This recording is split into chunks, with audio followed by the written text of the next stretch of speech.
So hi Trond and welcome to Walk in the Park. Thank you. Hi. Today we're meeting in Mandal during Slush'D conference, which is a really big and cool gathering here in Norway and originally coming from Helsinki, but the second time happening here. And you are the local guy? Yeah. Building business from the south part of Norway, but a global idea and a global concept. So I'm really looking forward to explore more and to get to know about your founder story. Good.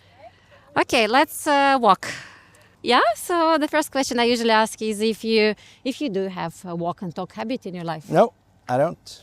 First time? Yeah, of course we talk when we walk, but my life is centering around the work, and being an entrepreneur is sometimes very lonely.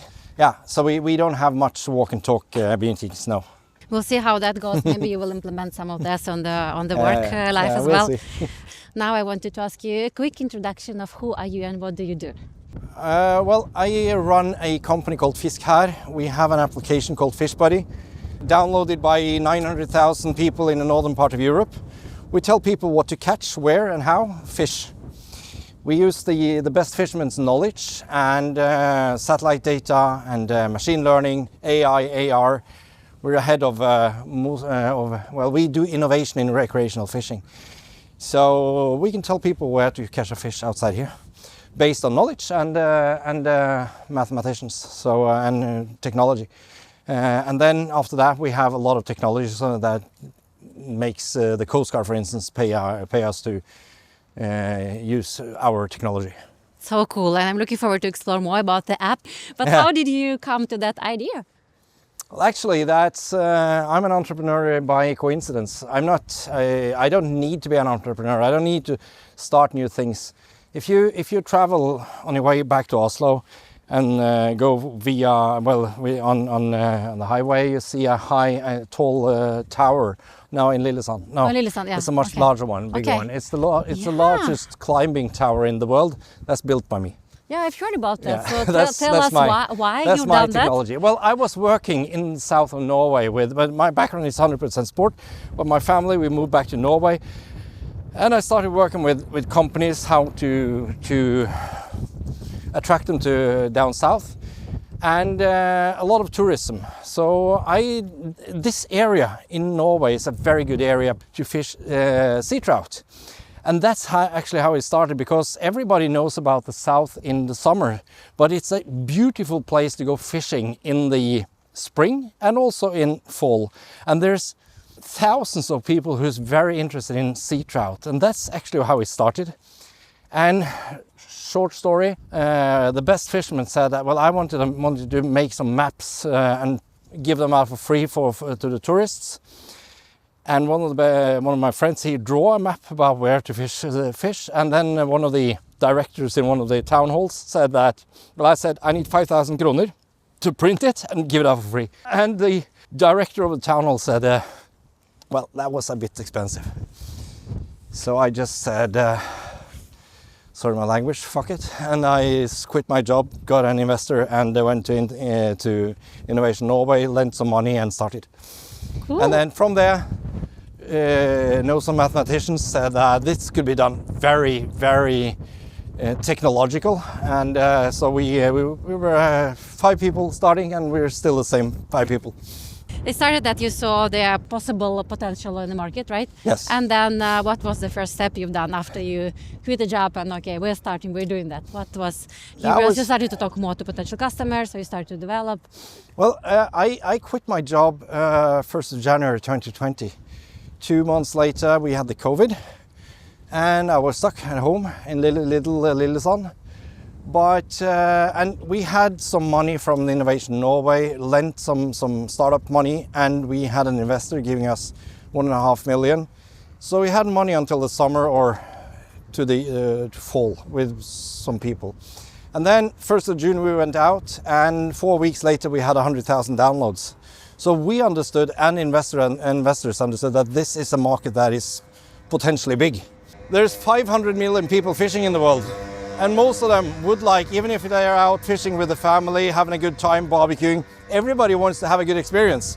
We can give them that experience. It's no secret where the fish is, as long as you have the knowledge and the best maps. And we have that. So we give them that.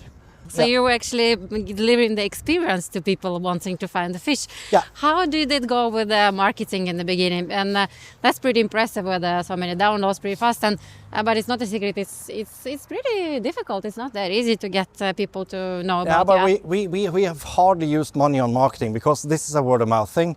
Everybody and we can make a good story out of it. It's not like making a fintech company.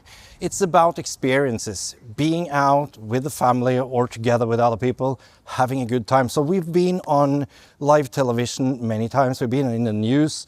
We've been out fishing with reporters, journalists. There's always a good story out there. So for us, it's about content and anywhere in the world. And that's we have 140,000 downloads in Germany. I think we used maybe 5,000 NOK on marketing because it's a word of mouth thing. So cool. But how did you manage to get on the television? It's about telling the right story.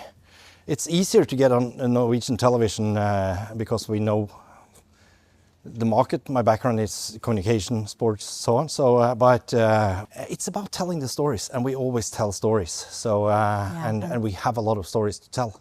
The best fisherman tells you, go down to the dockside, you're fishing once a year, you're fishing 10 times a day. The best fisherman says that, but to the left is not a good place to go fishing. But if you throw the line to the right, you have a possibility it's a good place to fish cod. Of course you throw the line to the right. And we have 4.6, about 4.5, 4.6 out of 5 stars on App Store and Google Play because people don't just catch fish, but they have a good experience. That's great numbers and great story, and I definitely will download it myself. Wanted to go back a bit to your background. You just mentioned sport, you just mentioned communication. Communication is something I often meet founders have as a background, and that helps them a lot on the journey. Yeah. So tell us first about that one, and then we cover the sport, which I'm also curious about. Yeah, well, it's easier to start with sports, so that's why I'm living now. Then. That's why I'm living down here. I have a master's in sports administration. I've traveled the world 10, 12 years as a scouting for talents around in the world in soccer, football. I've been director of, Secretary General for rowing in Norway. I have, my background has been sports, Olympic sports and so on. So, and then I moved down here to be director of sports for a Start. It's a club that when we were good, when they were good, then I was director of sports there. And I'm married to a girl down south there, and we love it here. That's why I ended up here. And when I stopped working with soccer, football here in the, down south, I went over to communication and run a communication agency here. But after a while, I moved back to Oslo. So I always loved communication. What you learned through the running communication company and working close with communication? What are the best tips and tricks on communication?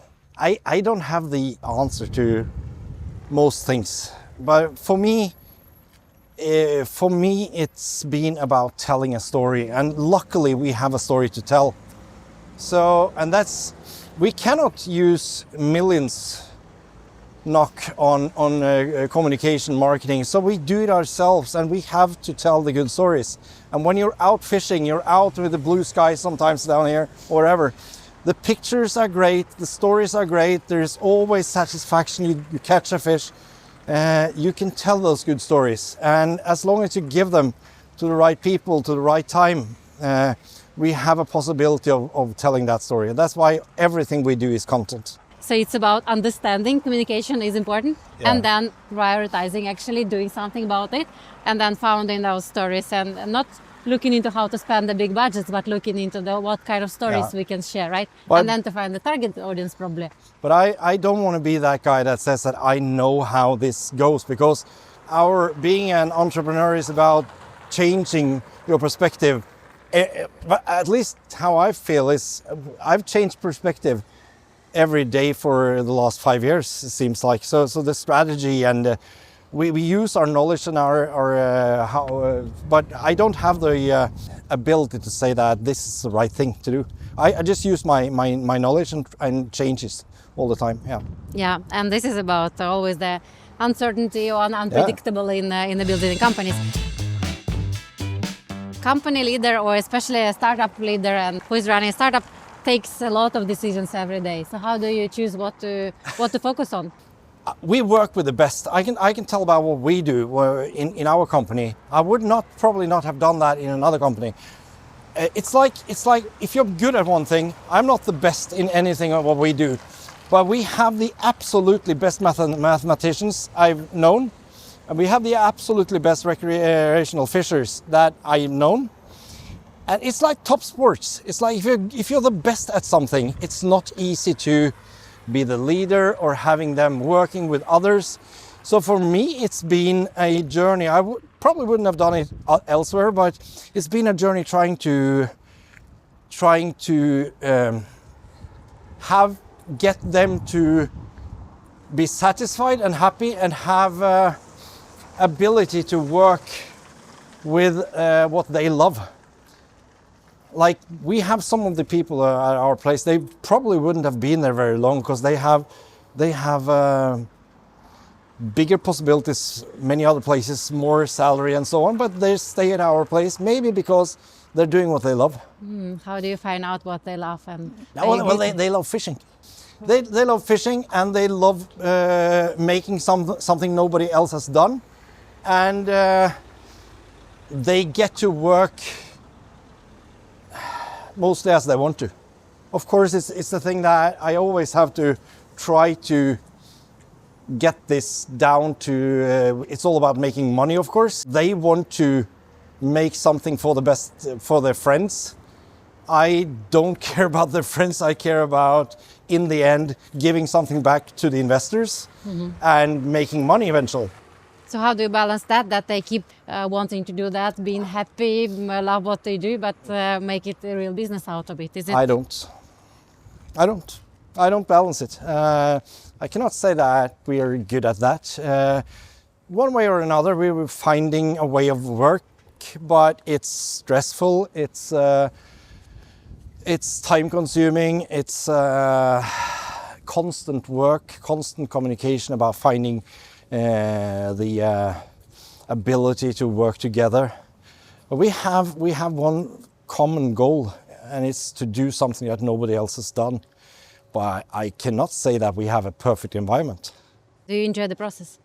Do you enjoy being in? Yeah, but it's overwhelming. I work 85 hours a week, and I've done that for 5 years. Haven't had a holiday. 7 days a week. Luckily, my kids are old enough, but it's overwhelming. I don't think I would have done it again because that's also a part of investment. I work for 2 or more, and I think that I would try to raise more money to don't have to have a private life. I don't think that I would have done the exact same thing again. We have something brilliant. We have something.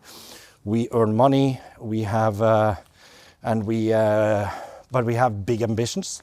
So it's overwhelming, if I can say. Yeah, I can see that. But it's a great mission as well. What are you trying to achieve? Well, we have the possibility of bridging the gap. We have the possibility. We have technology that bridges the gap between the knowledge around the coastline. We can say something about how the fish is doing below water that nobody else can because of our technology. You were just traveling around the world. What are you fishing there? Are you going global? Yeah, we're live in Germany, Norway, Sweden, Denmark, and Holland, and we've opened in Florida just to test it. We can go live wherever in the world. We just need some time to adapt and find the right areas, train the machine and algorithms, so we can go live wherever. And we are the only ones who can do that this way. So yeah, and that's also why I choose to spend twice the time as I should do, and don't go on vacation and so on, because I think that this is a lifetime opportunity, and I don't want to be 80 years old and think, what if? So I don't complain, and it's my choice. Do you have any routines how you do support yourself and how you charge your batteries? I work out 4 or 5 times a week, and but that's a lot of running back home or in the area. And I run a lot because it's the easiest way of just getting out there and starting running. It's the absolutely easiest way of training for me. Do you have another type of routines like writing down your thoughts, reflecting, or something like that, making notes? I have a great relation to my mobile telephone. I write a lot down there, but it's also because it's so many people to meet, so many tasks, so many things to do, so many changes from day to day. So yes, I use a lot. I was on the way to the United States the other day, and I forgot 2 mobile telephones on Gardermoen at the security check. I have always got one with me. That is used a lot. I wanted to go back to your sport background. So you've been working on recruiting talents into the football, but you were also playing yourself, or what did you say? Was it Olympic sports? I was working. I was studying for 6 years on the Norwegian University of Sports, and I understood early that I was not the biggest talent. So I played on a reasonable level, but I started working with the national team, when the Norwegian national team were good, working with analysis and so on. But then eventually I started working with scouting around the world for clubs and people around. So I've been traveling all around the world, all over. You've been doing that for how many years? I was 10, 12 years, I think. First scout in Norway in the 90s. I'm getting older. But this is very interesting because you probably got to learn a lot, met a lot of people. Cool, you're saying that you actually got that you're maybe not the biggest talent into playing, but you found another talent into scouting. What is the main learning from that period? I was a people person, but I jumped to one thing to another. I've been very lucky in my life, and I had a good life in sports. Now I don't do sports, and I jumped to things that I find interesting. And in soccer, in football, then I was a people person, but very analytic. So I went all in on trying to find the right people to the right jobs and then follow them up. So I've been reporting all over, and I did the first type of digitalization and analysis on computers. I learned a lot about that I couldn't learn on any university. But that was a lonely life. I could never have a family when I was traveling all over the world all the time. So that's why I started in a club like IK Start in Kristiansand. And then I worked in a club for some years.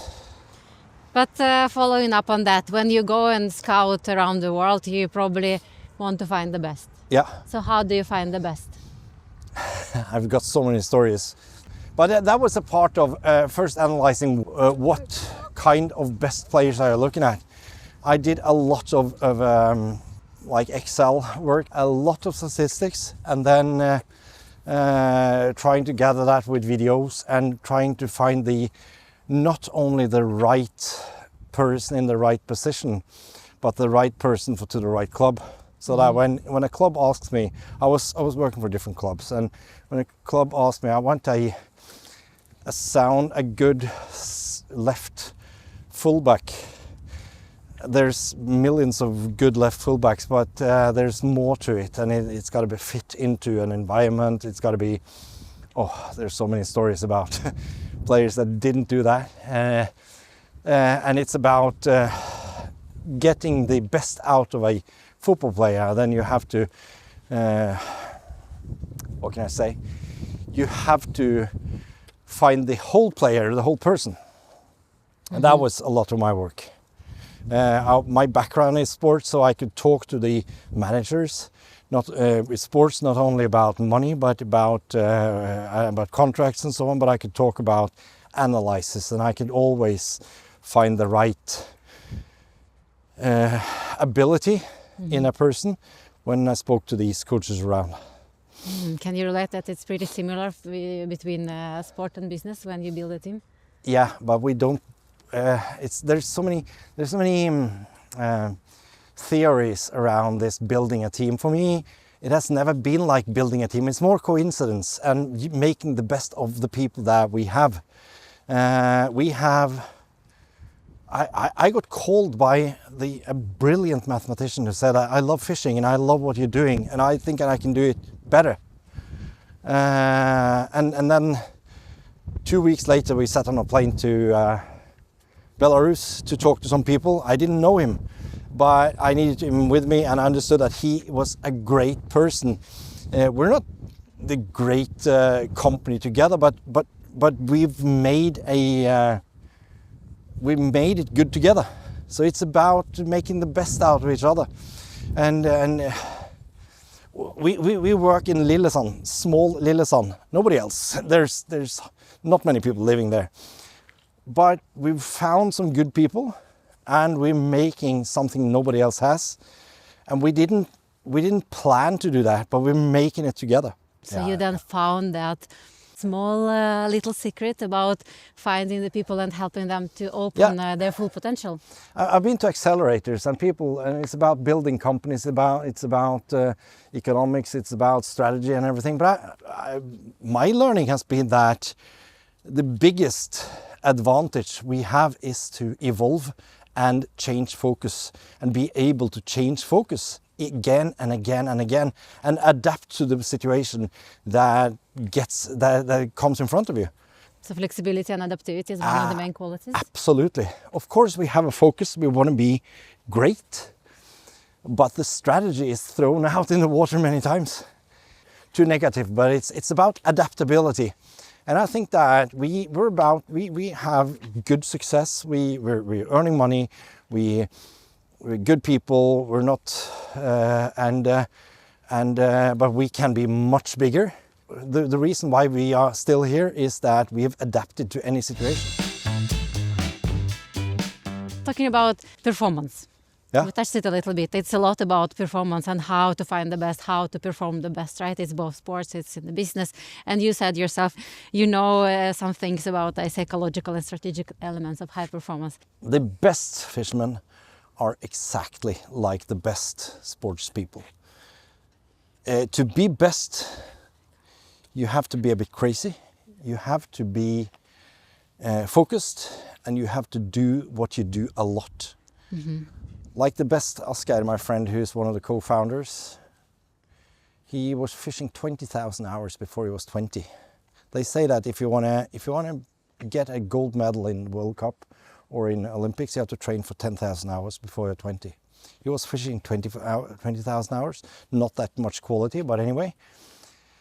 They are super crazy on what they do and they are so focused, and we have to let them focus on what they are good at. Like the mathematician that I've never seen anything like, he makes magic. We have to let them have space to do what they are good at. That makes us, might be lots of quarreling, lots of disagreements and so on, but they have space. That's maybe the biggest learning. Do you believe it's something you are born with, or it's a choice you make to be the best? I'm not, I don't think that I'm born I'm born to work a lot, and I'm born to curiosity and try to make the best out of things. But I can't say that any of these things are my talent. I just do what I think is the best. Do you have a story of a pivot which you experienced during the journey with Fishbuddy, which was really a moment when you... Pivotal moment? For instance, when this mathematician called me, we had 120,000 downloads, thought that we got something going that way. And he said that, well, I got to work with you. And well, let's talk. I didn't think more about it. And he came and said, I sat down with him and thought that, well, this is something. And we said, let's talk tomorrow. Let's work together. Or when the MIT professor said that stop working with sustainability. You have a B2C company that makes you, it costs 60 kroner to get one to pay for your premium, and it gives you 320. So stop with everything else. But we didn't. And now we have the Coast Guard saying that we want to work with you. We need your technology. And then working with something you believe in, and then get that feedback, that's pivotal. And you mentioned the startup founder journey can be a bit lonely. So what do you do about that? Do you have mentors, supporters, people around you? Yeah. Well, there's a lot of people who said that. What a great life you have. You've been in sports. You've been traveling around the world. But most of it is about eating dinner alone. It's about traveling alone. It's about making introductions all the time. But I have a great family to come home to, and I have a great job. We're doing something that people love, and being able to read on App Store and Google Play and say that, well, we love what you do, that's a good motivation.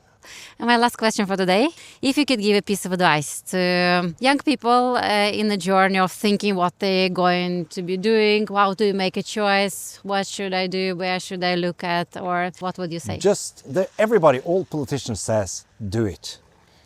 There's a lot of work, and you need to do a lot of things that you didn't know that you had to. You have to write a lot of applications. You have to do a lot, and you have to adapt. At least 9 out of 10 do not succeed. You use a lot of money, and